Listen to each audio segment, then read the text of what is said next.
back to Blaze Trap Beer Podcast. My name is Blake Longfellow. I'm back here at Loose Ends Brewing with my buddy John Loose, owner, brewer.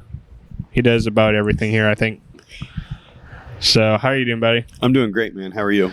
Good. When this comes out, will be Glizzies Fizzies week. Oh, yeah. Yeah, So, it's coming up. Glizzies yeah. and Fizzies. Yes. This is not an ordinary show. Normally, I don't do Sundays or after weddings. So, I just decided to go do this, and I'm not hungover today, so I can drink. So, yeah, hard not to be hungover after a wedding. Yes.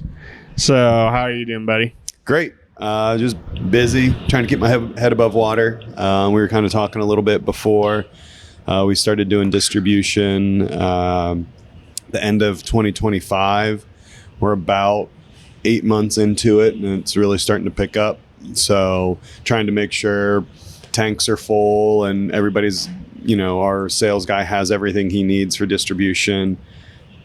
All the customers want different things, and trying to make sure, what are our 5 core things that we need to have, and keep those in the tank, keep them rotating. All the fruited sour stuff that sells like wildfire. IPA was interesting. It didn't take off right away, but now I think that we're into busy drinking season in the summer. Everybody's looking now for an IPA. So we've had a hard time keeping up with those because our IPAs take a little bit longer. Take about 2.5 weeks. So trying to keep those full and rotating. I'm gonna start double batching IPA, which is nice. So, but other than that, things been going great. So, with distribution, how far do you go right now? That's a great question. We go all the way up to Troy and then down to Mason. So anything within that perimeter, that circle.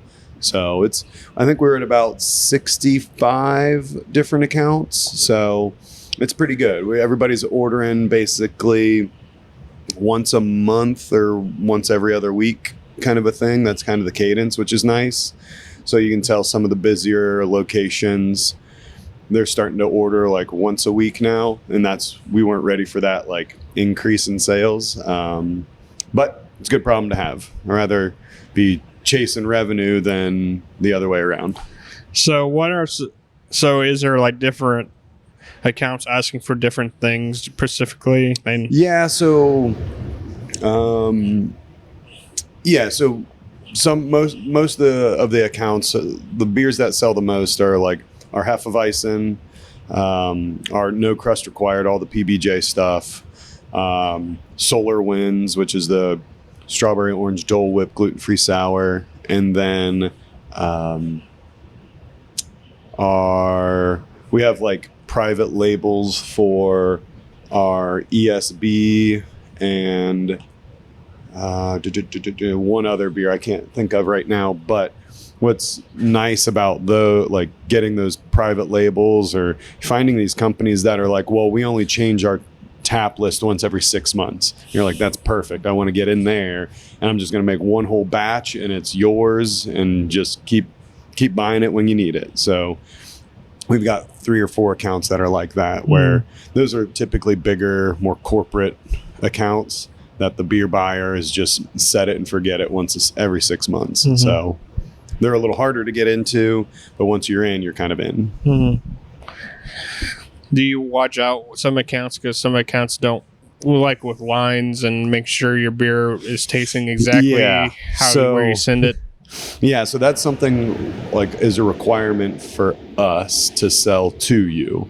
It's weird, but we make sure that all of our customers in wholesale have a draft line cleaning partner who cleans their draft lines. They have a posted schedule of cleaning. So we'll look at, all right, it's typically on the back of cooler doors or next to their draft lines or something. So we make sure, hey, before we start selling to you, that this is, every other week you're getting your draft lines cleaned, because that's the last thing we want, is to have our beer taste one way in our tap room or in a can, and then you go and you really love that beer, and you go somewhere else and try it and it tastes terrible, and then you have a bad experience and blame it on us. And there's a lot most people don't know like what all goes into making a beer taste good. And draft lines are the last line of defense. Well, really glassware is, but the draft lines are right there too. So I guess I'm different, because if I've had your beer several times and I go to a place and it tastes off, normally I put my finger on the cake's set too long, or two, the line wasn't done right. Because if I come to your place all the time and I know it's quality, and I think you might be the odd man out there. Yes. But but that's just kind of, I think you're the odd man out. I wish everybody had that, but again, craft beer has been around for almost 30 years now. Maybe depends on when you define it. It really started in the 80s, I guess, so 50 years, but the education still kind of needs to be there. We might talk about, what's your biggest impression on the evolution of craft? Is it the beer, or being a food place, or is it probably all of it? The evolution. So where we're at now, you kind of have to do everything. And you can just be a brewery, but even places that are just a brewery and they just make beer, they're still doing events. They're still having local artists come in. They're still doing other things. Like, you're not just like, I make beer, you come in and you drink it and then you leave. It's like, no, we're basically like a full-blown hospitality company now. So it's events, it's food, it's, an atmosphere, it's everything, festivals, different, just everything. High levels of customer service, quality of food, beer, whatever products you're making. So that's kind of where I think we're at. And that's it. I could go on for hours. I know, you're good. No, because we were talking off air that you and Heavy Engineer are right now the two main right now, while North Sea's coming online. What have you noticed a change since, or not really? Just in the market, you mean? Yeah. I haven't really seen a change in the market. It's been pretty steady for the last, I don't know, about 18 months maybe. It's just kind of figuring out what you need to do, or like you as in Loose Ends, to continue to draw your people in and try to reach new customers. That's the big thing. There's a lot of people probably around town that have been to Loose Ends and had a great experience, but then new places open up and they go to them. There's a lot in Centerville in particular. There's a lot of like overall competition, whether it be another brewery or another restaurant or just like fast food or whatever it may be. There's a lot of like dining options in Centerville. So how do you try to separate yourself with your competition? We separate ourselves with quality. Like, if you're looking for a burger or a pizza, we're making sure our food quality and our beer quality is of the highest standard. We're not getting anything frozen or anything like that. Our pizza crust is frozen, but other than that, nothing else is frozen. Then making sure we have high levels of customer service. That's where our differentiating is.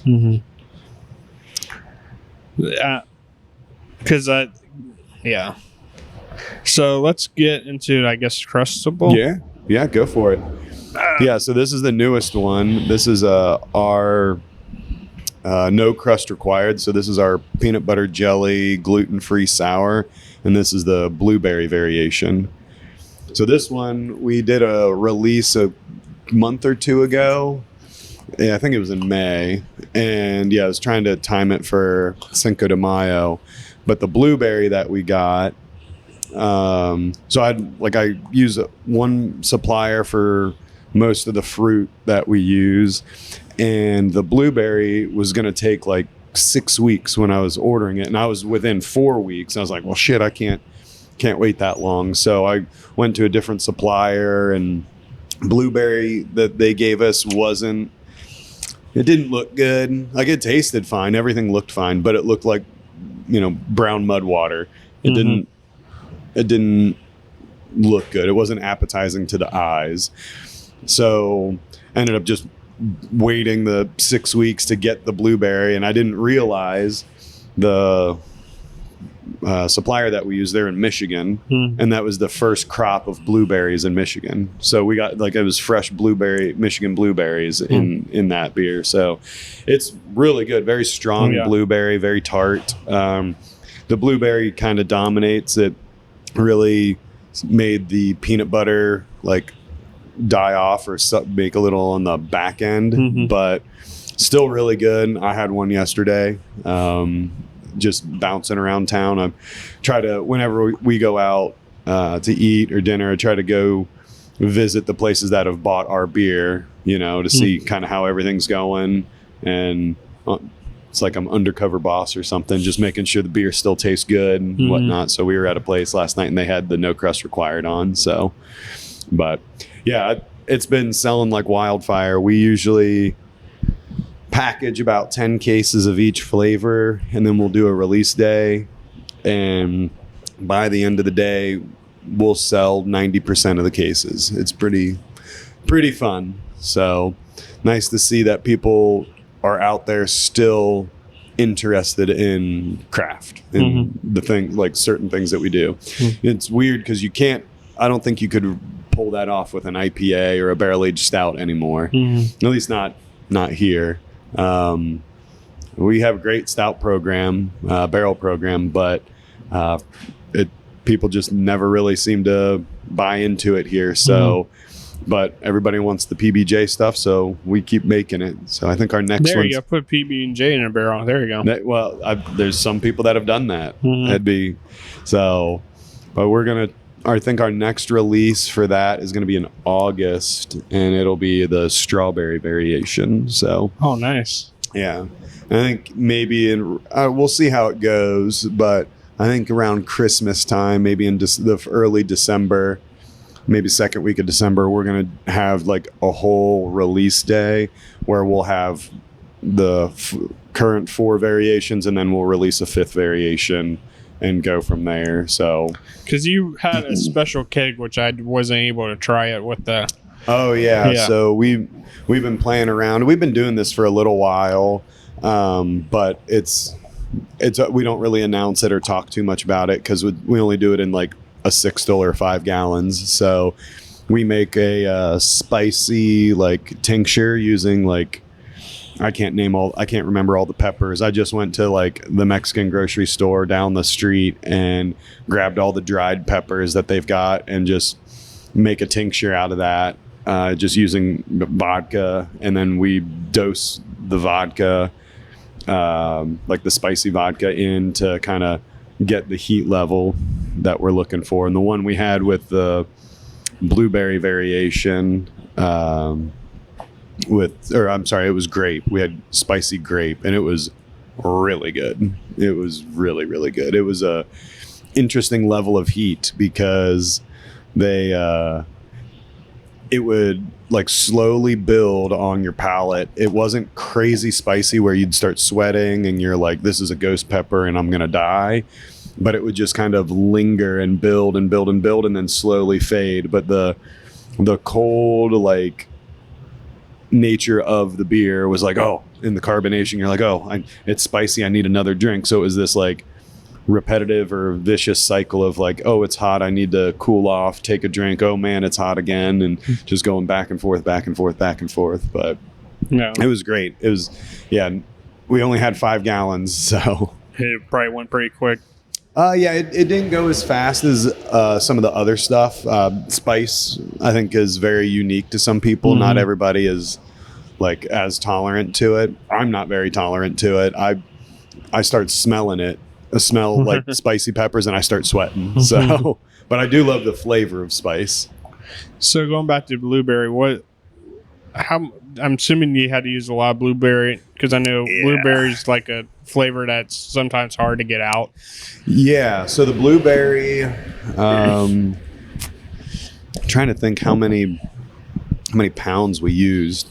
I think for the 5-barrel batch, it would have been like 150 pounds of blueberries. So there's a lot of blueberries. So, but turned out great. So can't complain. Do you eat the mash after it's done? What's that? Do you go with a spoon after the mash is done? So what we did was we basically created a concentrate and then poured the concentrate in. Okay. Yeah. So, yeah, that's all we did. And what I like the color of that. It's this very like ruby red kind of purplish color, but it turned out really good. I know you were talking strawberry, but do you have other flavors you've thought of? Oh yeah, so strawberry. So we haven't done strawberry yet. We haven't done blackberry. There's boysenberry. There's peach. There's we've got I have a list back on my laptop of all the ones we want to do, and we try to do it once a quarter, is release a new flavor. We should have enough flavors to get us through on a once a quarter basis for a couple of years. So, and then what we'll try to do for one of them is do like an Elvis, sandwich where it's like Elvis was famous for his peanut butter banana. So we'll try to make a peanut butter banana version. Or like half a dozen. No, it'll be the same as like that, but we'll just get some like banana puree and the peanut butter powder, peanuts, and all that stuff, and blend that together. But yeah, that'll be one maybe next year something we'll do. I'm not sure how well that one will go over, so we'll do it on a much smaller scale, but you never know. Mm-hmm. I think we've joked about this on other episodes on you when you were brewing. You were like, I'm going to make a peanut butter beer when you started, right? Yeah, I went back to brewing school in 2015 to learn how to make peanut butter jelly sour beer. Probably was right up there with your IPAs, right? Well, yeah, the IPAs was kind of always there, but classic styles where my heart's at. Yeah. So I'm drinking a Belgian Golden Strong right now at 10 o'clock in the morning on a Sunday. Hey, happy Sunday. Happy Sunday's right. How are your Belgians doing? People seem that... So it's really strange. Like in the tap room, they do really well. Like people that like Coriolis Effect, which are Belgian Double, Lorenz Force, that's our Belgian Triple. We have PNP, which is the one I'm drinking right now. That's our Belgian Golden Strong, and NPN. That's our Dark Strong, Belgian Dark Strong. They go over really well in the tap room, but you get other customers in wholesale and distro. They're like, "Oh, that sounds great," and I'm happy to sell you the thing, but we kind of have to educate them on what their expectations should be, because for whatever reason, when people go out, nobody really ever buys it. It's strange. We do have one customer that goes through it pretty quick, our Belgian Double Coriolis Effect, and they get a keg about once a month. That's about as fast as we've seen it sell outside of the tap room, because we do about a barrel a month in the tap room. So, but I think they're great. That's really where I like to brew primarily is Belgian stuff. So you need to do a Belgian festival sometime too. Well, we used to do Belgian Beer Week, and it started off really good. We did come up with like a new menu and a new food menu. We'd have the first and second year we did, I think we had 8 Belgian beers that were released, and with 8 Belgian beers on tap all at the same time, it took a while to go through them all. So we ended up dialing it back down to 4, and now it's just our primary 2 that we keep on, and maybe once a year we'll sprinkle in PNP and NPN, the Golden Strong and Dark Strong. So that's what we're doing here.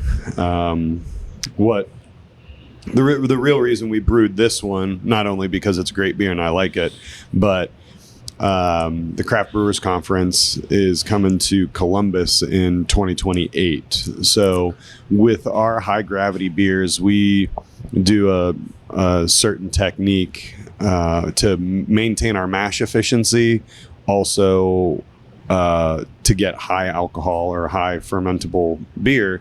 So that I'm doing a bunch of high gravity beers so I can take notes on our process, and hopefully, fingers crossed, I'm going to present at the Craft Brewers Conference about our technique. So that would be that's kind of would be fun, because we think that, or at least my experience at Craft Brewers Conference is, and it's probably more of a me thing, is that the technical aspect of brewing and the presentations have just either been lacking, they're not there anymore, or my development or my brewing career has exceeded, what the technical talks that they're providing. Because most of the technical talks now are like sponsored. So it's like, oh, this is what yeast is, buy my yeast. And, so it's more of a sales pitch than it is like a technical talk.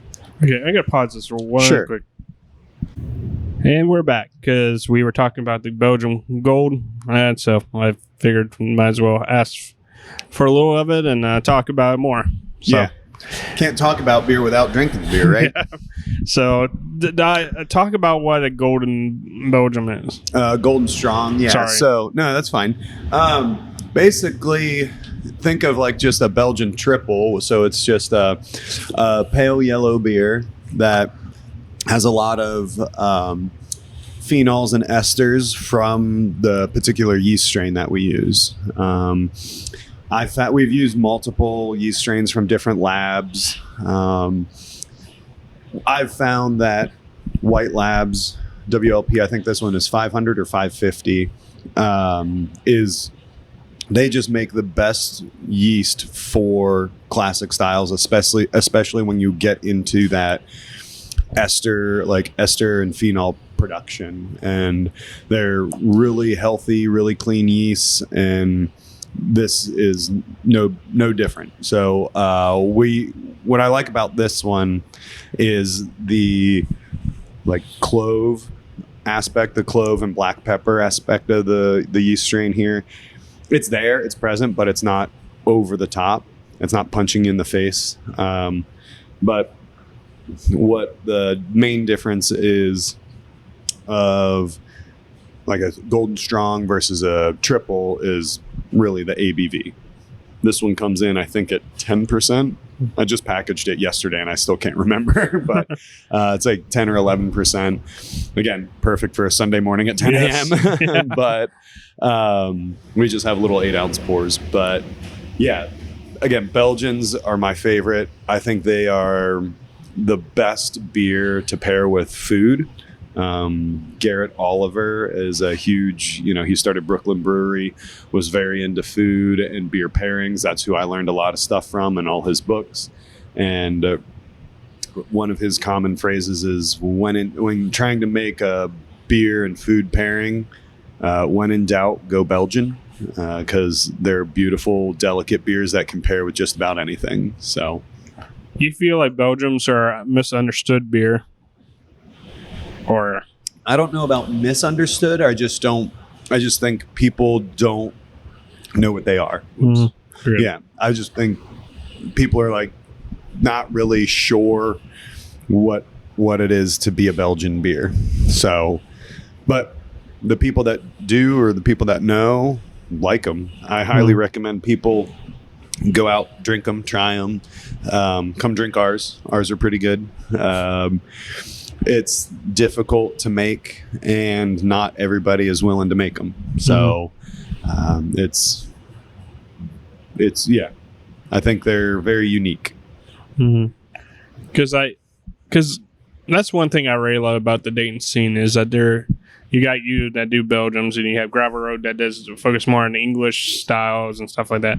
I think we have a very unique area of breweries working on different and stuff like that. I Yeah, think it's pretty like cool. New Enon, they've been opening up, and they do pretty much just German stuff, you know, and yeah, everybody finds their own little niche. We make everything, right? But like we primarily like love our Belgians, you know, so we put a lot of thought and time and attention into our Belgians. But again, not everybody does them, so that's kind of like our niche as well. So, is there other styles in Belgium you haven't touched on yet that you'd like to try? Oh man, there are so many Belgian styles, but we've pretty much made every style from that is like associated with Belgium, and even like if you want to go down the route of like Cantillon and the wild spontaneous and like sour stuff. So like we're sitting in the barrel lounge and the barrel's right behind me. These are the barrels for our sour program. You still make some? Yeah, these are all full right here. So we're just kind of waiting and hanging out. These are not spontaneous. These are just wild. So we did pitch bacteria into those. We have a couple. I don't know which barrels they are, and we may have pulled them already. But we did. So it's again one of my favorite styles is the wild sours. So I keep the dregs of some of the bottles that we drink in house, and so I'll get all those little yeast strains out of the bottom of a bottle, collect them for however many bottles we have or however much we need, and then I'll start to propagate it up, and then we'll pitch that. We've done that a couple of times, so that's fun because you can get like a Jester King or a side project or Sapwood Cellars, or and you can get their yeast strain out of their bottles and then prop it up yourself and then use that. And as long as you take care of your barrel, you make a beer just taste just like theirs. So, which is kind of cool.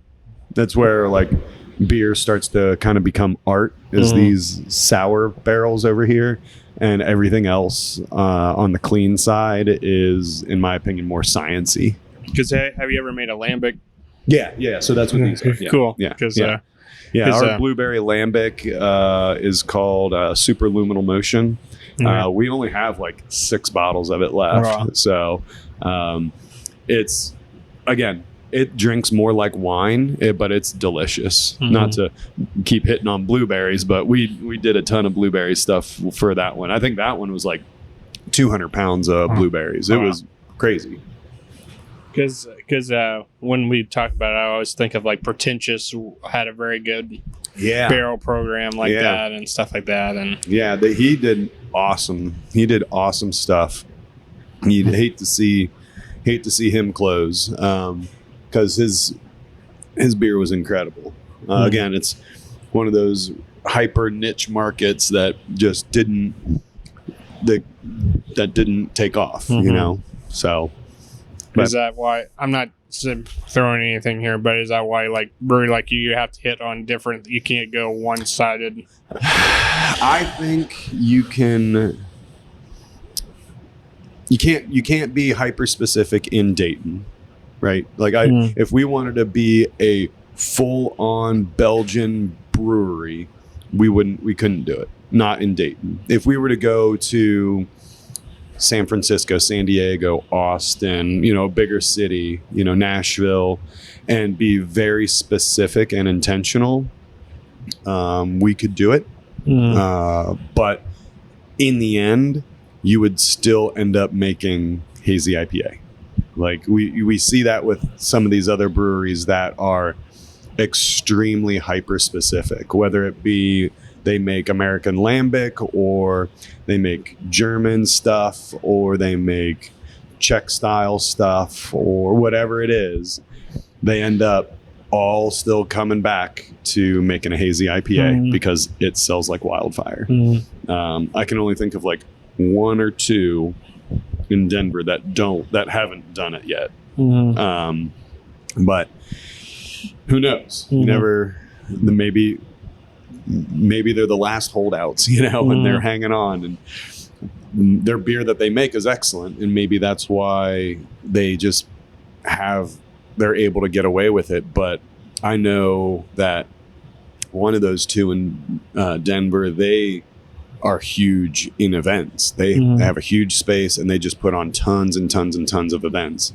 Like they have like motocross out in their front parking lot. They'll do wrestling, like WWE style wrestling. They do all kinds of stuff. Like it's pretty crazy. So, yeah.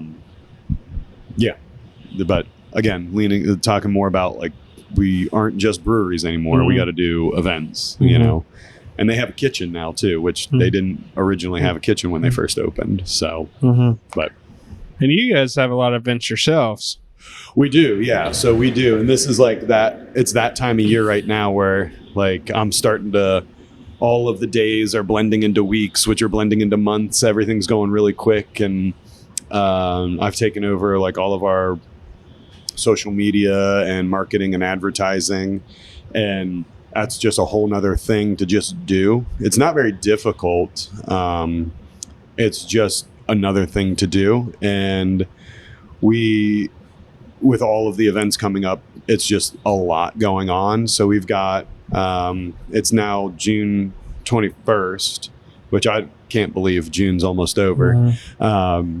So we've got our crab rangoon eating contest on July 3rd, which will be fun. We always get a big turnout for that. We usually get about 20 or 30 people that sign up.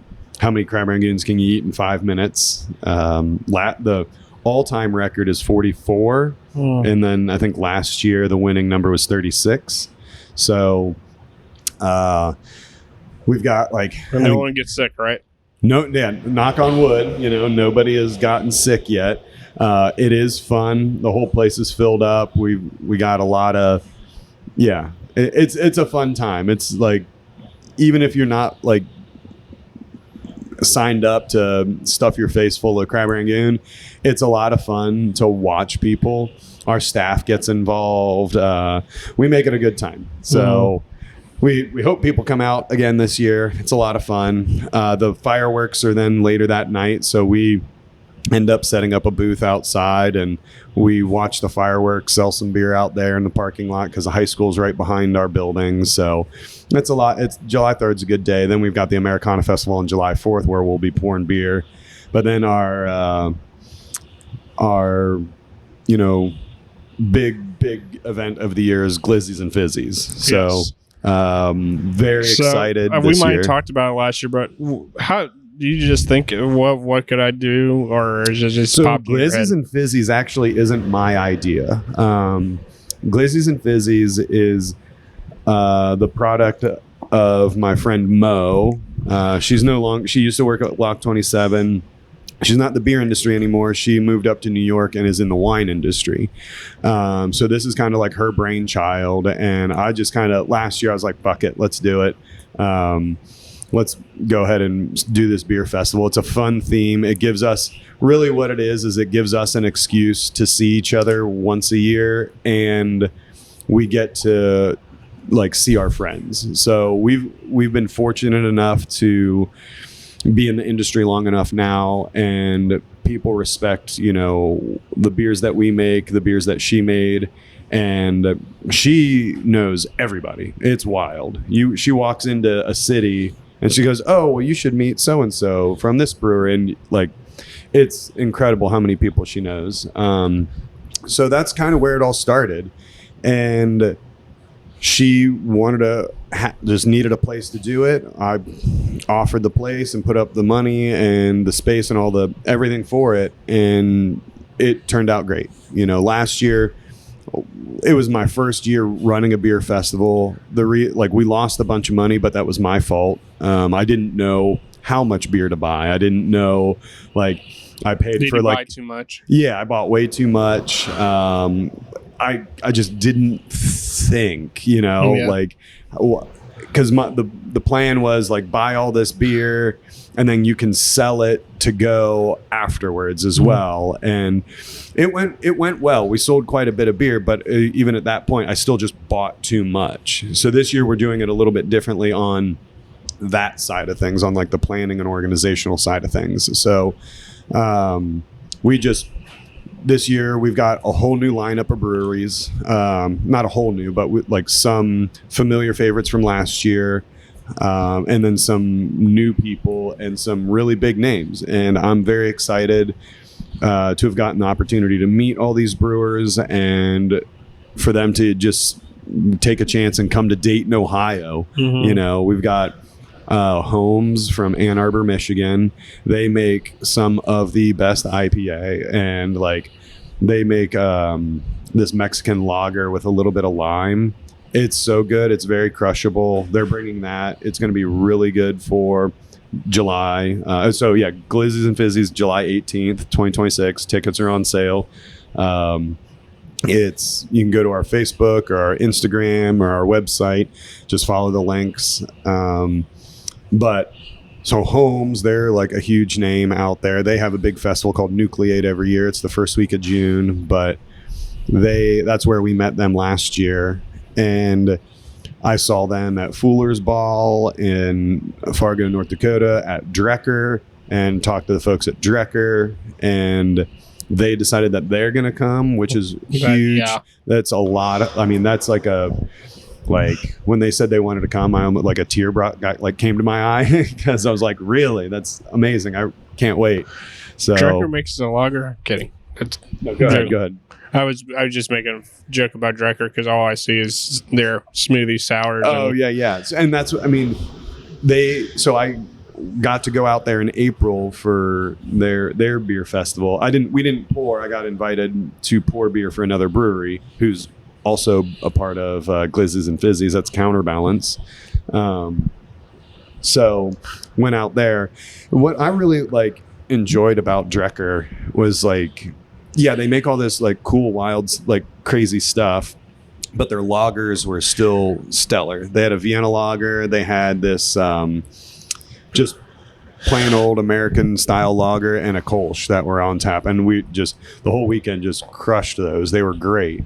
But the best part about Drecker was the freaking people that worked there. Not a single, I've met a ton of people that have these big, huge, cult following breweries, and they've got a giant name, and they kind of have an ego about them. You know, oh, I'm so and so, and I'm not going to talk to you, small town brewery from Dayton, Ohio. What are you going to do for me? And every single person that I met that worked at Drecker was one of the coolest people I got to spend time with. They were just so genuine and really freaking cool people. So I'm excited to have them come out. It's going to be a good time. They like to have fun, and they're just great people and make killer stuff. I was at the gas station just yesterday, and I was getting ready to take my buddy and I, we were taking his kids to Caesars Creek, and saw that Drecker had some of their, is it called Smooge, I think, or something? I can't remember what it's called, or Smol, S-O-M or S-M-O-L, and it was a passion orange guava thing. It's crazy. It was good. And it's I got to. So, but and other breweries that we've got, we've got Drive, we've got Counterbalance. This year we've also got Forbidden Root. Their home base is out of Chicago, but they've got a tap room in Columbus. I'm hoping to. I have a wish list very long when I go to Chicago in 3 weeks, so I'm probably not going to get to every single one of them. Yeah, you gotta spend 3 weeks up there to hit all the good ones. So, but the best thing about this Glizzies and Fizzies is the opportunity to meet new brewers and new breweries, and kind of just getting the word out. And like I said, we've got just a bunch of really cool breweries coming. So, and another cool one is right here in Dayton. have Branch coming. Branch. So today is the 21st, and tomorrow we're doing a collab with Branch for Nice. Glizzies and Fizzies. So really, really excited about that. Tuesday we've got a collab with Derive with their for Glizzies and Fizzies as well. We did a collab earlier this month. I think it's been about 3 or 4 weeks now, with Trom. They're out of Upper Sandusky, Ohio. Oh, wow. Kyle, just super cool dude, makes incredible lagers, and he even brought me some of his IPA, which was on fire. The list goes on and on and on with these great breweries. I think we have 13 breweries this year. So we got 3 more breweries than we did last year, not including ourselves.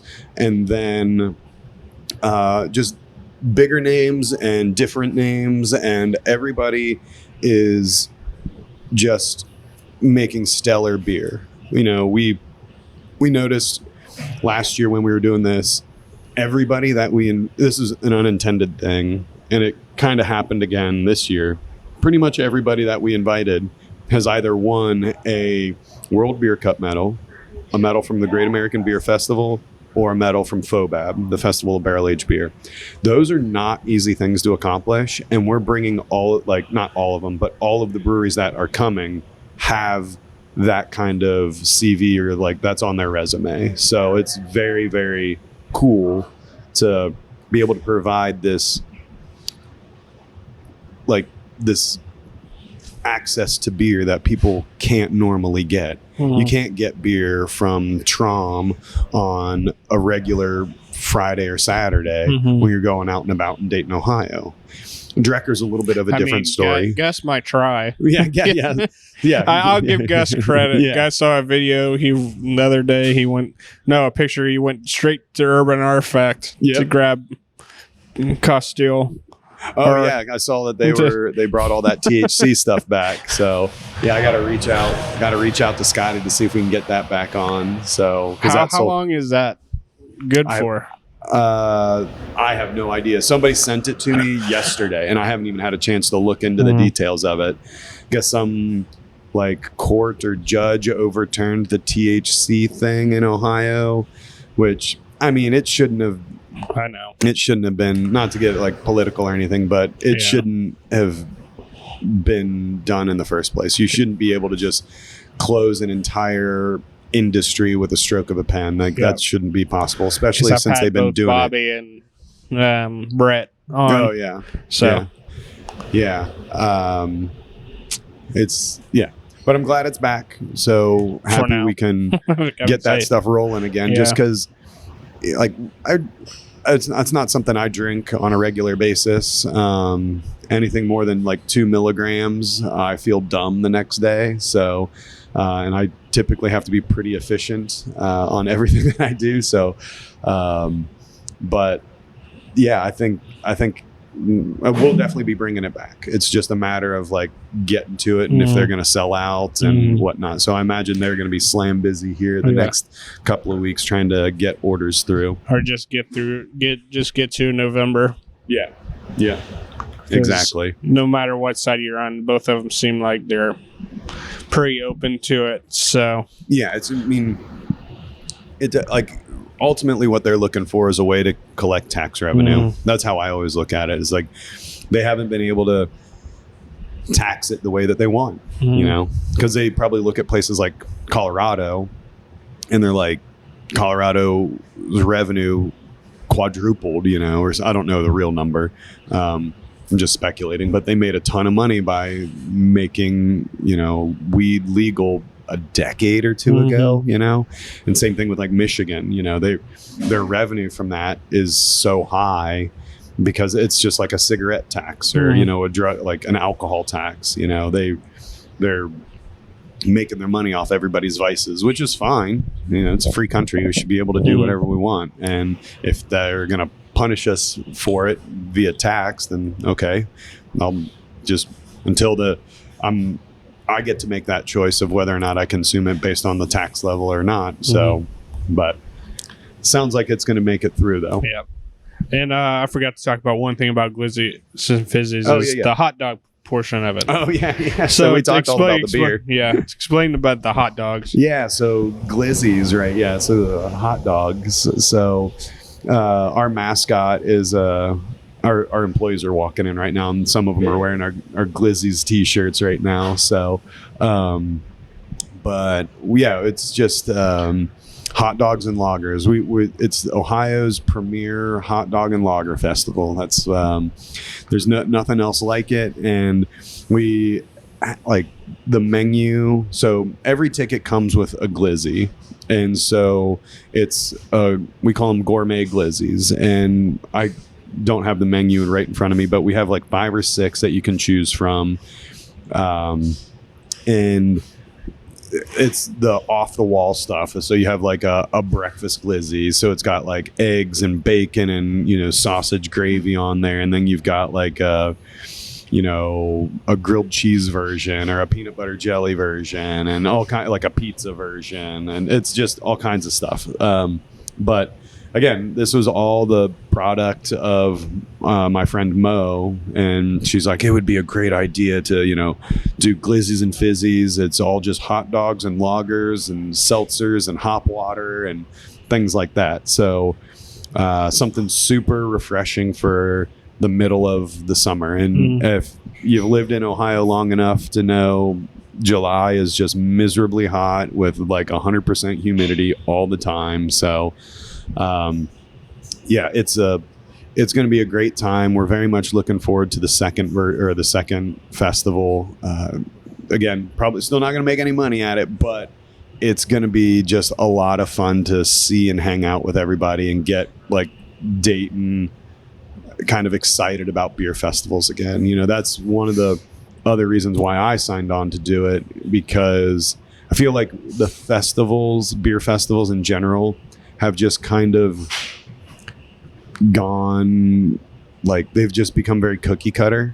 Everybody that has a nonprofit in the state of Ohio can throw a beer festival because they can get a temporary permit pretty easily, and the people that are running it, it looks like from the outside looking in, running a beer festival looks like it's going to make you $1 million, and you're like, yeah, let's do it, this is going to be great. And if you can get sponsors and you can get things donated, you lower your costs and you can make a bunch of money. Well, it's really not how it is. Breaking even at a beer festival is probably all the best you can hope for. And I've found the festivals around town, or just Dayton, and just not even just Dayton, but just in general, because we go to festivals outside of the state too, and they are just blah. Here's a beer festival with every brewery bringing their flagship lager, their flagship IPA. There's nothing to get excited about. I can get it at the grocery store. I can just go to their tap room and they have it on tap all the time. So that's why we focused on this style of beer festival. We're curating the list of breweries that are not accessible to people in Dayton. So now, yeah, you can go to Branch and Bone, but we're doing a collab with them that you can only get here. So it's the only time you can get it is probably just like Derive. Yeah, exactly. Right. And a lot of people don't know who Derive is in Dayton. Really? We do a lot of stuff with Derive because, one, they're our really good friends. We love hanging out with them, but it's like people just don't know. So when people do go to Columbus, they can stop by at a brewery and be like, oh, well, yeah, I remember I had something from them at Loose Ends. I heard that Derive place is really good. So, but yeah, that's one thing that we're trying to focus on with Glizzies and Fizzies is just this very specifically curated beer list and brewery list, so people can have the access. And another beer festival that I'm managing, it's called it's for the Miami Valley Craft Brewers Conference, or Miami Valley Craft Brewers. So that's on August 1st, so just a couple weeks after Glizzies and Fizzies. Now, what makes that one super unique is that it's called Collab Fest. So what we do is all the participating breweries get together We draw our names out of a hat, and you're paired with another brewery, and you make a collab.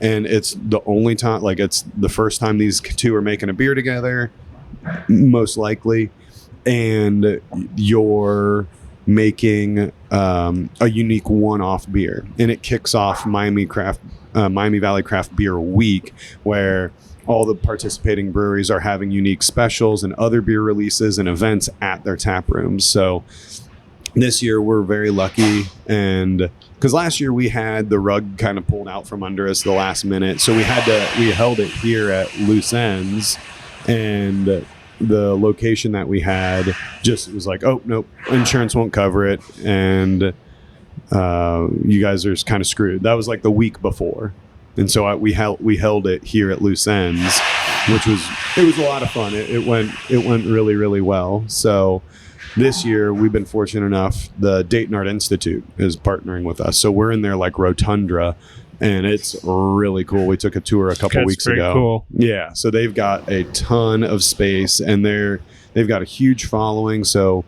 tickets are on sale for that one as well. There's a lot that goes into that one, but I just wanted to mention it. Be at that one too. Yeah. It's going to be a lot of fun as well. Thank you, by the way. Oh yeah, of course. So. Definitely Glizzies is our like pride and joy. It's a lot of work, and it's this year I'm doing it all myself, so it's if there's any mistakes, I apologize in advance. But I think it's going to be really, really good. We're going to have a good time, and there's just a bunch of really cool and brewers and great beer coming out. Because I know, like in Dayton in general, beer festivals, I'm going to say this nicely. You've had some, like, sadly, Yellow Cab's going away, but they used to host that. Yeah, theirs was called Beer. Beer. Some beer. It was part of your Miami Valley Craft Beer Week. Yeah. Then they stopped doing it. And it's just like a beer festival in Dayton just hasn't seemed like it's stuck. Right. And the thing is nobody wants to, like, because it's a lot of freaking work. Nobody wants to pick up the torch and run with it. There is that one up in Piqua, Ohio. They do this trail by the river thing. I haven't even heard of that one. Okay, sorry. So but again, there's something super unique about that. Like, you're going to be walking down the river walk. It sounds like going to beer, like different beer tent. Like that is super unique.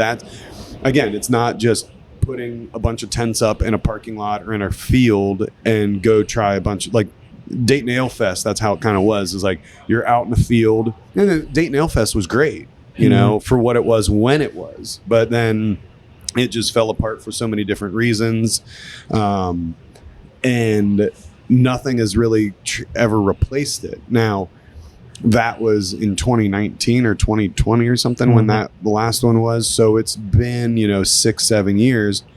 The market, the industry has changed a lot in that short amount of time. People aren't going and doing the beer festival thing as much. Because I always say my favorite one of all time, sadly it was for a sad reason, but when the Dayton Brewers came together, went to Caroline Park and took over to Caroline Park, and all of the breweries were there. Yeah, the Dayton Strong one. Yeah, that was fun. That was so cool. Yeah, that was really cool. They raised a ton of money. We actually poured. This is because that was before we opened. We poured for Crooked Handle that year, so it was pretty cool. We really enjoyed that. And then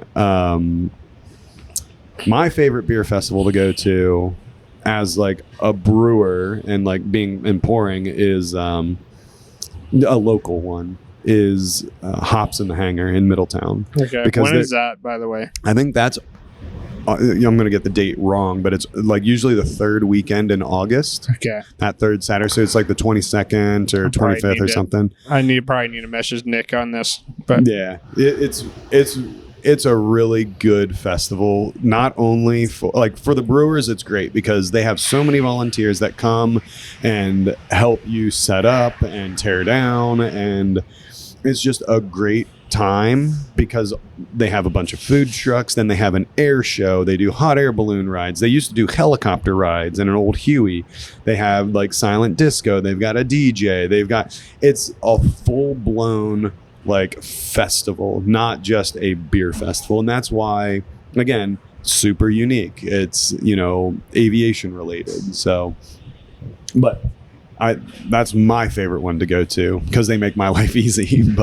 And the people there that go are super appreciative of the fact that we're there, like the brewers are there. So people come in and try your beer and are just loving it. So before I go, you pour me another sour. So you want to talk about it? Yeah, I'm making sure you're floating today. I got you three beers before 11 a.m. That's so. all right. But yeah, so that we had more beer than at the brew day. Yeah, that's true. But and that a shot one is, of those green thingies. Oh yeah, Underbergs. Yeah, Underbergs. We'll do one after the podcast. We'll get an Underberg in. I haven't had one in a couple of days, so I'm starting to itch. So that's another thing about me going to Chicago is because I know I'm gonna have to take a Malort shot when I go up there. Yep. Yeah, get a Chicago handshake. Yeah. So come back with a bottle of Malort. We'll use it for Glizzies and Fizzies. All right. So. But yeah, that one you've got right there. That one just came out this past week. It's called Rays of Solar. It's our take on like a limoncello, but it's a gluten-free sour, and it's a ton. Like there's this one puree provider. They get their hands on Sicilian lemons, and with me being Italian, I'm just like, of course I want Sicilian lemons because they're better, obviously, but it is a very unique lemon. So they're actually not as tart. It's a little bit more sweet, and then they have a very pronounced lemon flavor compared to just like normal lemons that are very just tart. So we did that, and then we added vanilla. So that vanilla comes through really, really strong, and it drinks like. I mean, you sit out on the patio right now, and you're going to drink 10 of those things, and you're not going to notice because it's just very crushable, high carbonation, sweet but a little tart. It's really good. That one took, again, kind of like the blueberry. It took a little bit of doing.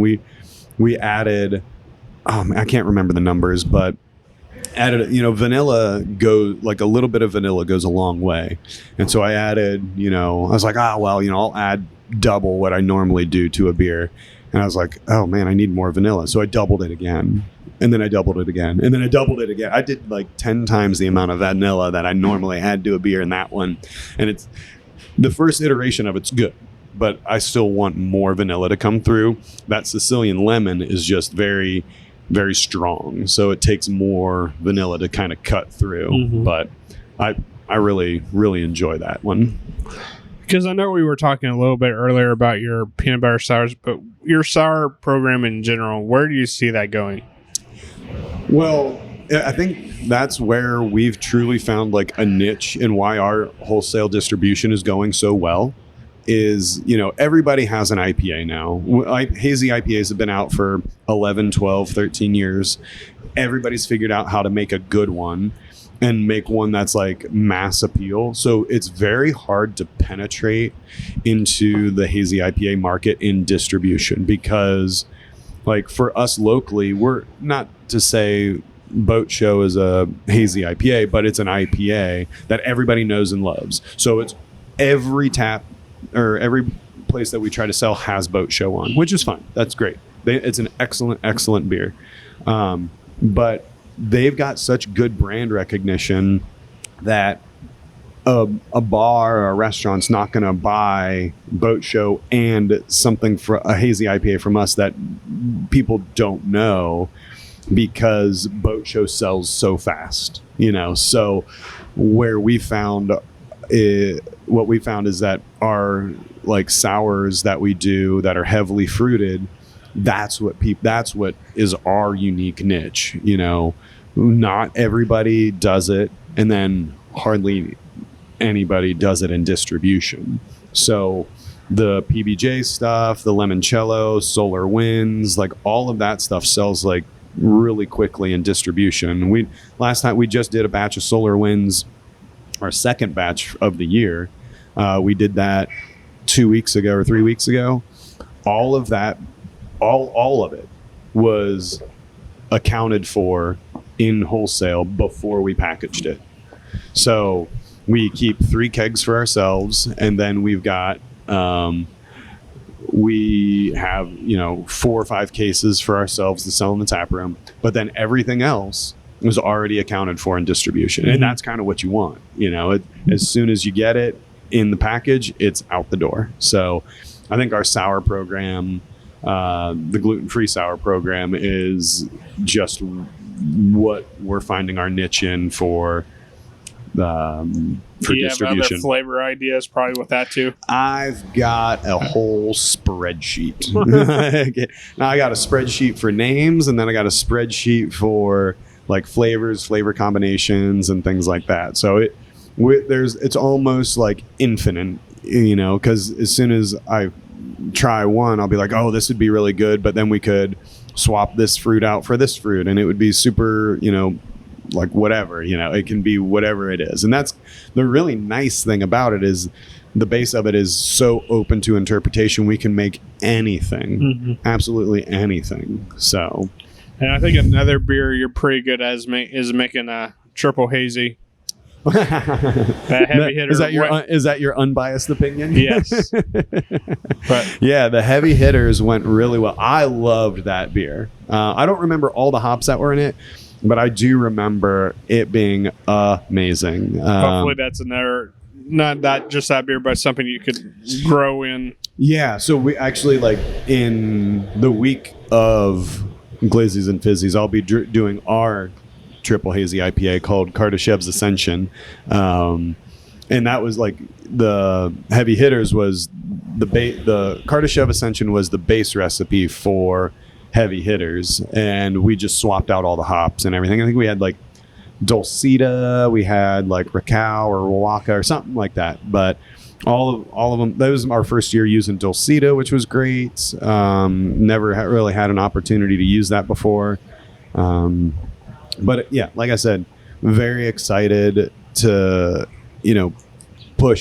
make more hazies, and just push that into distribution. The problem with like a triple hazy IPA is that that's like a $300 keg in wholesale. Okay. And not every bar and restaurant has different styles or like different volume glasses. So in order for them to make their money back on a $300 half barrel, they need to sell it at like 8 ounces to increase the number of pours that they get. So it'd be like 8 ounces for $7 or something, or 8 for 8. So we do $1 per ounce on the triple hazies, which all of our beers and everything are $7 except for those really high ABV things. So all of our barrel aged stuff, it's $1.25 per ounce.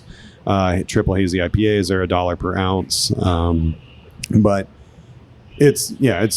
I think we've improved our IPA game over the past 2 years. In 2024, it was a huge point for me to focus on hazy IPAs. I knew, like, we made okay hazy IPAs. They were good. There was nothing technically wrong with them. There were no off flavors or anything, but it wasn't the really opaque and dank and hop forward like hazy IPAs that people were looking for. And I can remember I took a trip to New York with my girlfriend at the time. We went to a place called Test. We had they had 18 taps, and they had 16 hazy IPAs and a Kolsch, and then like I think a stout or something. So it was only hazy. And between her and I, we tried all the hazy IPAs, and I was like, fuck, all right, I need to figure out how to make this. And I came back and I had a beer from Derive, and I was like, this is just like what they had. And that beer is called Super Basic. I think that beer deserves a gold medal at GABF or World Beer Cup. Super Basic. It is so freaking good. But anyways, I'll digress on that. Mm-hmm. But in 2024 until present, the hazy IPAs have been a huge focus of mine on how to get that hop aroma and flavor. And I think we've achieved it over the past year and a half. So I'm very excited to continue that process. The next hazy IPA that we're gonna make, there's like this new like trend they're not calling them hazy IPAs anymore. They're calling them hop saturated ales. Super unique, super interesting, different techniques. The primary thing that I've noticed from the people that I've talked that make them, so traditionally when you make beer, you boil the beer for 60 minutes. We do 90 minutes. For these hop saturated ales, people are only boiling them for 10 minutes, which is kind of crazy. So we're going to give that a try. We're going to be super light in color, very opaque. So you're talking like the light IPA trend. Yeah, exactly. So it's just another trend, and we're going to we're going to try it, see what that happens, see what it turns out to be. It's a batch of beer. It's not going to sell. It's not going to be terrible, right? There's just a couple of questions as far as like what's a 10-minute boil going to do.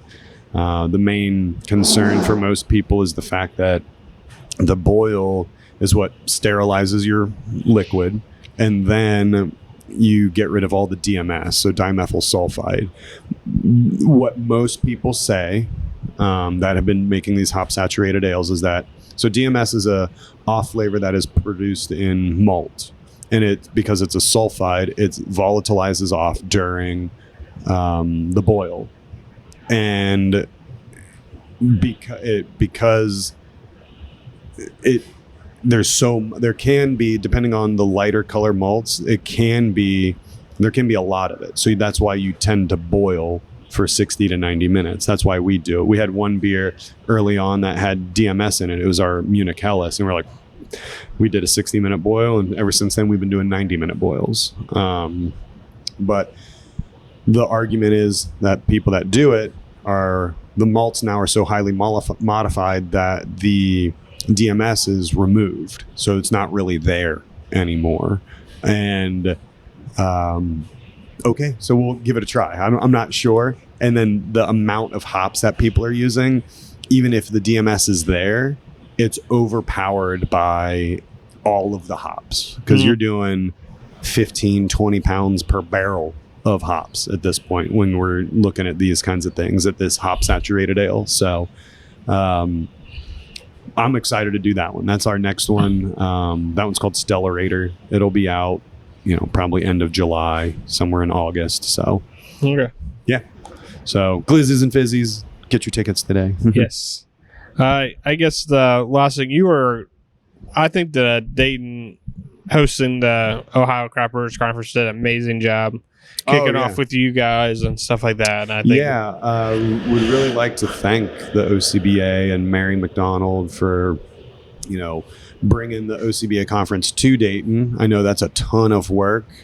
We kind of hit a little bit of unfortunate weather, so it was originally canceled because of snow in January, but they brought it back in March. So we had a great time. It was a very unique experience because I think just the weather issues made it a little different, but we hosted the quarterly meeting here, and it was a great time. We were very excited to have everybody in the tap room and kind of say, hey, we're here. Look, we make great beer, and it was really funny because you're in, like, the place is filled with brewers.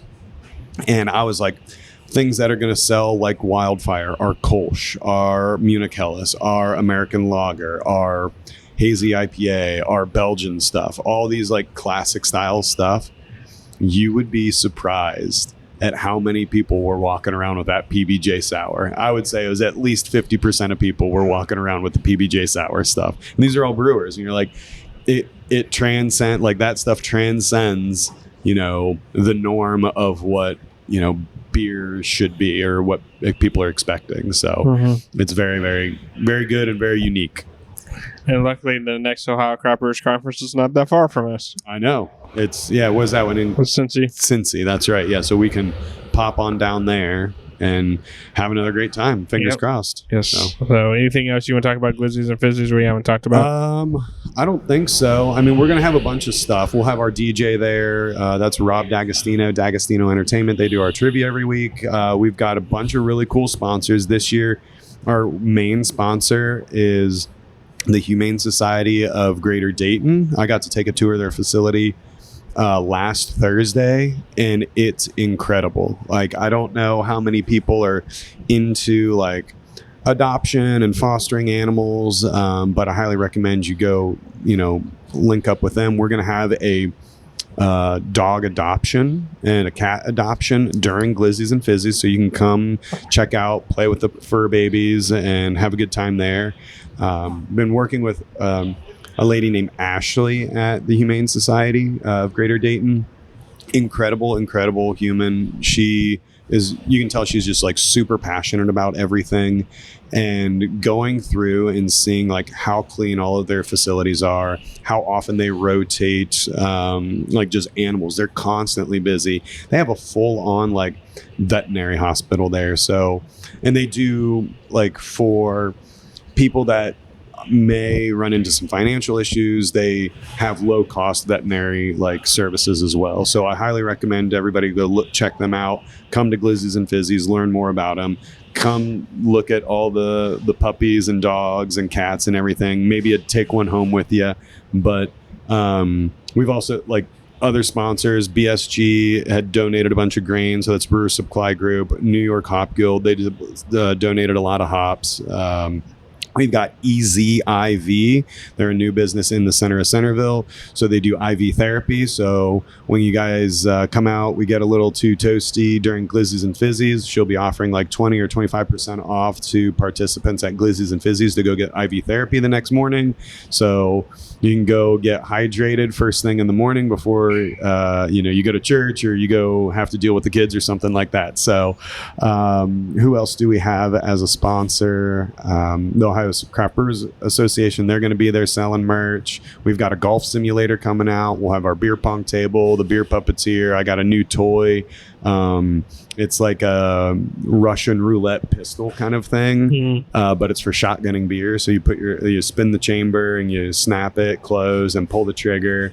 And if it clicks and hits the beer can, you got to shotgun the beer real quick. So it's a lot of fun. We're going to do a bunch of stuff like that. But all of our sponsors, I'd like to say thank you, especially if I forgot you. But it's going to be a great time, and I really look forward to seeing everybody there. Again, all of the tickets are on our socials and our website and everything like that, looseensbrewing.com. Appreciate your time on this Sunday, and can't wait to be there. Yeah, looking forward to it. Thanks for coming out, man. See ya.